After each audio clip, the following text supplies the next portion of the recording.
Alan here, got the JK in here. I've done a little bit of cleaning in here. I found the transmission, got that cleaned off, got the parts washer cleaned off. I've got the wire harness cleaned off. We'll get into that. I've got the JK in here. We're gonna put a 2.5 inch lift in there today. Hopefully all goes well. We'll get her done. Right now I just got her in. We're gonna get ready to measure here. We're roughly 36 inches all the way around, all four corners. I checked the rest here earlier, just showing you folks. Hopefully when all's said and done, we'll be roughly 38.5. We'll be able to put a set of 33s in there, 12 5s.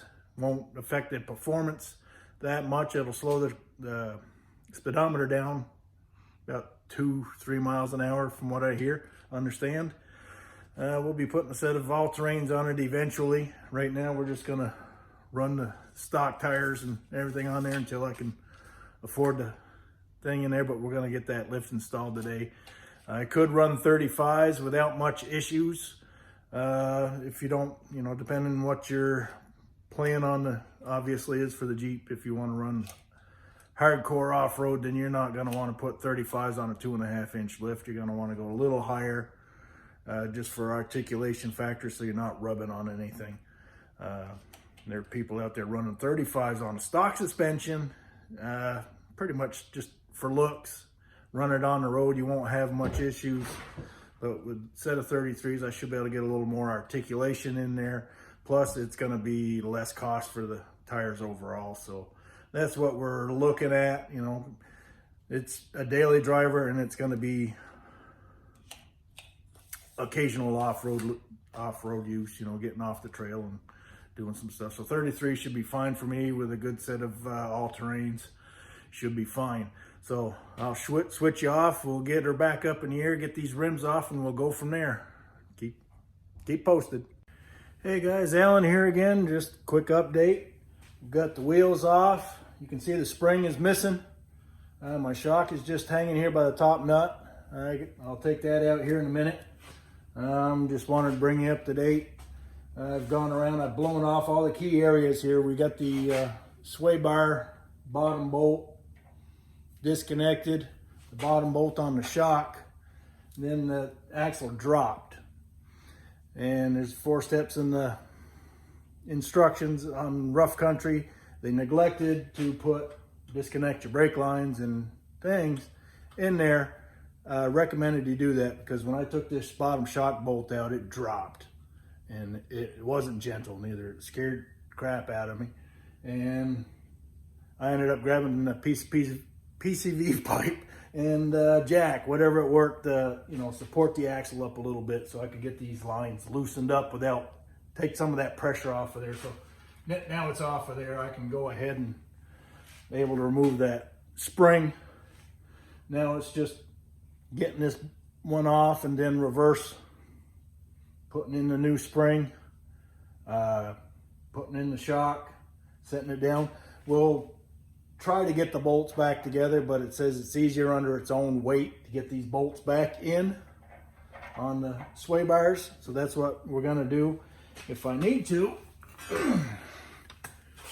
we will stick this in here somewhere, out of the way obviously, so we can probably out in here, wherever I can get a little purchase, and we can jack her down a little bit to get the new spring in, if necessary. It was a trick I saw on another YouTuber, I think it was MoFab that recommended it.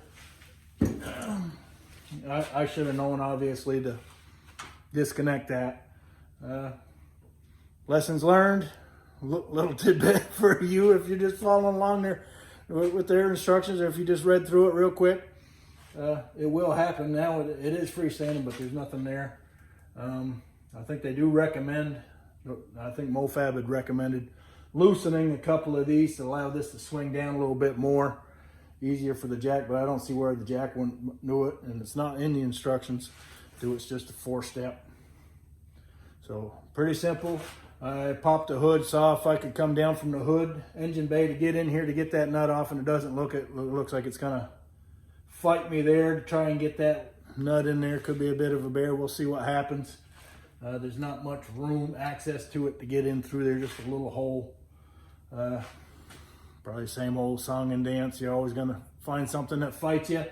My brake lines do appear to be, in decent shape, so I should be able to rebend it, extend it, or just leave the bottom out. I ended up finding the bottom, and there's plenty of length here. This came out of the bottom, so we should have plenty of room to get that new spring in there, get it. We'll find out what works best for this application. So I'm going to keep going. I'm going to get the front side done, and then we'll move the camera. We'll get you back into the back. I'll give you a quick glimpse of what it looks like there when that goes in. You can obviously see my undercoating that we did this past fall. It's in awesome shape. It's still there. There's plenty of coverage. You can still see where it's nice and wet there. Like I said, it's a live coverage there. That works. It dried out back here, but a little bit you scrape into there, and it's still tacky and whatnot. So good undercoating job. It's lasted the winter because we're in spring here already. Next fall we'll get it in. We'll recoat it. Hence I did go around with the air nozzle and air blow off the key areas and PB blast all the nuts and bolts that I would have to contend with. So I'll take you off the stand real quick here, and we'll flip this around. All right, this here's the front spring, rear shock, front shock. This is what you get with the Rough Country kit, your shock isolators and your brake line relocation tabs that they give you, and a couple extra hardware bits for it. It's about all you get in the kit. Just double that for both sides. Let's get you a quick look at here. Yeah, see, that's good undercoating right there, boys. And you're not going to get no cheaper than that. With the larger tires, this usually comes off. It tends to rub. Of course, I'm planning on a new bumper and all that, get rid of this stock stuff, and this probably will go to. We'll probably have a little skid plate in there at some point. But that's what we're looking at. And there's the little access hole for the shock. Way right up top there, so hopefully we can get it. We'll get her out. We'll get it back together. Hey guys, Alan here again. Got both sides done. You can see the tires on the other side. I just wanted to show you it all installed here on this side. I'm going to put the tire on the fronts here. The only thing left to do here is these sway bar links. When we get the full weight of the vehicle down, that should help line up if there's any issues. You have someone get in the seat, turn the wheel side to side, and hopefully everything lines up and you can get that bolt back into those and then torque them down to specs. That's the one thing that Rough Country does provide is torque specs for these different nuts and bolts. So I'll always recommend torquing when you can. If you're kind of redneck like me, sometimes just use Ugga Duggas. You know what I mean. So, all right, on to the back. And I don't know if I'll get time to finish it up tonight.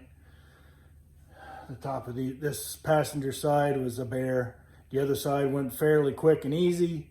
The rears, I was told, is oftentimes the top shock bolts are very rusted. Don't think I've sprayed them down yet, so I may spray them down, give them some time to set in. Hopefully we can get up in there, get them loose. Trick into installing the rears is to leave one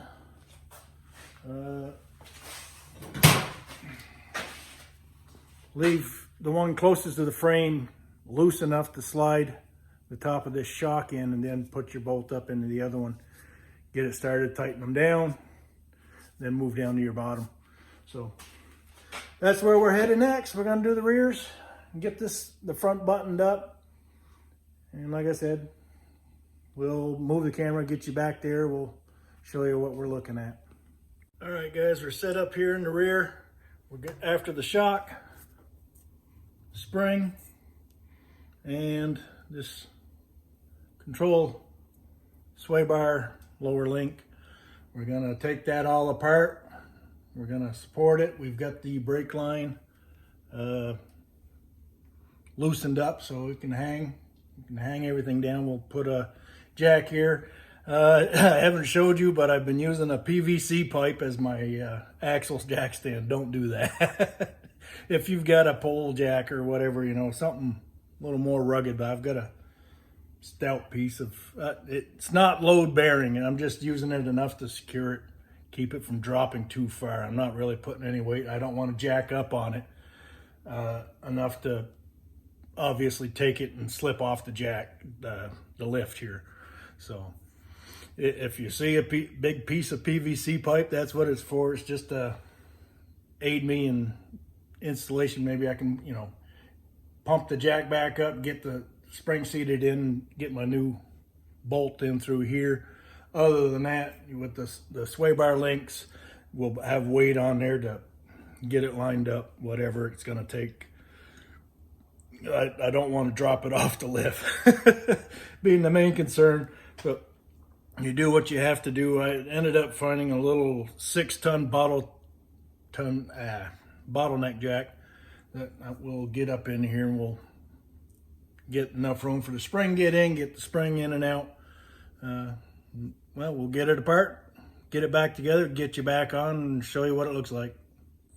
All right, guys, I've got the parts installed. Everything's kind of loose.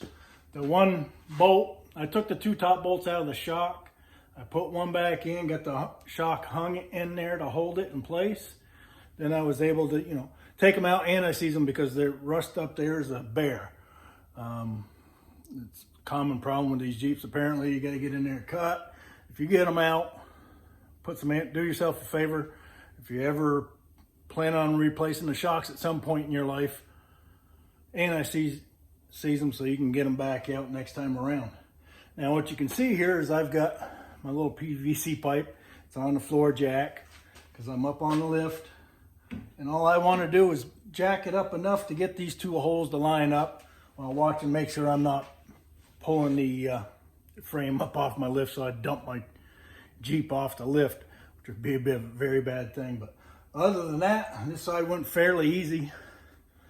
We'll do the other side. At some point, we're going to get this lined up, get this bottle jack out of here. I told you to use the bottle jack. I took PVC pipe right out of there, and I was able to get the bottle jack on top of the axle here, jack it up against the top of the bump stop here on the can a little bit, just enough to push the axle down so I can get the spring in and out. Easy peasy. We'll try and do the same on the other side. We'll see you in a bit. Okay, guys, we're back. Just quick glimpse of the front, the rears. The rears went real easy. No hang-ups. Bing, bang, boom. It dropped in place. I never even had to take the lower sway bar brackets apart. I just got the jack up in there, pumped it down on the other side. I said, oh, shoot, I forgot to take this apart. It went right in anyways. So, yeah. Shocks are in, springs are in, tires in on the other side. We're going to put the tire on in here. We're going to drop it to the floor, and we still got to line up the 2 holes in the back. Everything here in the back is done. I was able to jack it up, get them that one lower sway bar drop bolt back in there by jacking up with the PVC pipe right there on the thing. The shock bolt and everything lined right up, and I was like, well, easy peasy. So, yeah, that's can be a bit of a bear, but it's not that bad of a job. So we'll get this buttoned up. We'll get her set on the floor. We'll get our final measurement there in the front. We were 36 pretty much all the way around, so we should be about 38 and a half, 2.5 inch lift. So we'll see what we got. All right, guys, we got her back down on the floor. The front tightened up. I've got an issue. We're too high in the front. We should be about 38 and a half all around. The rears are at 38. The rear's fine. The front, I'm about 39. Maybe a little over. So I think I got to take those lower sway bar bushings back out, loosen that business up, let it settle down, and then re-tighten it while it's on the ground, and see if it settles down, or take it out for a quick spin, see if it just settles into the suspension. If not, we're going to have to definitely loosen it up. Not something I'm going to deal with tonight.